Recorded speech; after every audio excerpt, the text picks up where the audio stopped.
Welcome to waves media Telugu. Rangareddy జిల్లా సేలింగంపల్లి నియోజకవర్గంలోని 106వ division Rajiv గృహకల్పలో పారిశుద్ధ్య సమస్యలు తీవ్రంగా మారాయి.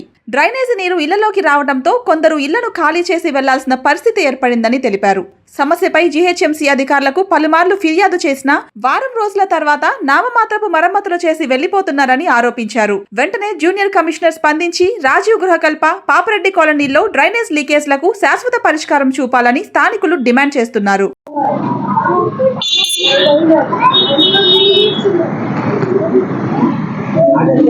ఈ ఆటో పక్కన ఆటో చెట్లు ఇలా మొలుస్తాయి, పక్క వార్తాలు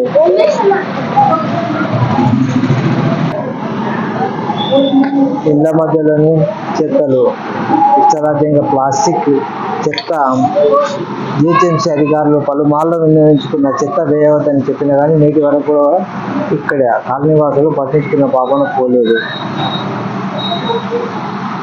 వెంటనే జూనియర్ కమిషనర్ ఆదేశాల మేరకు కాలనీవాసులు స్పందించి చెత్తను తొలగించాలని అధికారులు విజ్ఞప్తి చేస్తున్నారు. ఈ మేరకు ఒకవేళ చెత్తనే ఇలాగే వేస్తే వాళ్ళు తీవ్రంగా వారిపైన ఫైన్లు వేసే అవకాశాలు స్పష్టంగా కనిపిస్తున్నాయి. రంగారెడ్డి జిల్లా స్టాఫ్ రిపోర్టర్ కేబీ రాజు. రంగారెడ్డి జిల్లా సేలింగంపల్లి 106 డివిజన్లోని రాజీవ్ గృహకల్పలో ఇక్కడ అస్తవ్యస్తంగా ఎక్కడ పడితే అక్కడ చెత్త వేయడంతో ప్రజలు అనేక రోగాల పాలు అవుతున్నట్లు సమాచారం అందింది. ఈ మేరకు మీడియా ఇక్కడ రావడం జరిగింది. ఇక్కడ చూడండి, ఇక్కడ ఎట్లా ఉంది చెత్త.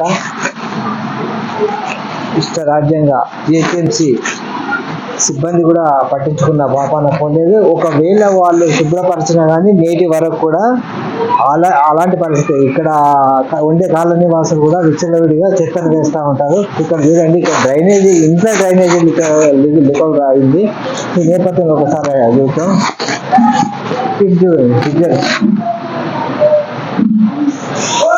ఇంట్లో ఎట్లా ఉంది పరిస్థితి, డ్రైనేజీ లీకేజ్ అయ్యి దీంట్లో మొత్తం అంటే చెప్పకూడదు అలాంటి పరిస్థితి దాపురించింది. డ్రైనేజీ లీకేజ్ అయ్యి మొత్తం ఇల్లు ఖాళీ చేసి వెళ్ళిపోయారు.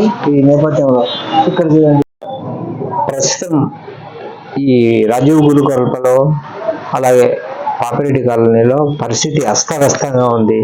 ఈ దుర్గంధం, వాసన ఇలాంటి వాటితో డెంగ్యూ రోగాలు ప్రబలే అవకాశం ఉంది. వైద్య సిబ్బంది కూడా పర్యవేక్షణ జరిపి ఇక్కడ బ్లీచింగ్ పౌడర్ కానీ స్ప్రే చేయాల్సిన అవసరం ఎంతైనా ఉంది. పలుమార్లు విన్నవించుకున్న వైద్య సిబ్బంది కూడా రావడం లేదు. నామమాత్రంగా వచ్చి కేవలం ఒక స్ప్రే మాత్రం చేస్తూ ఉంటారు.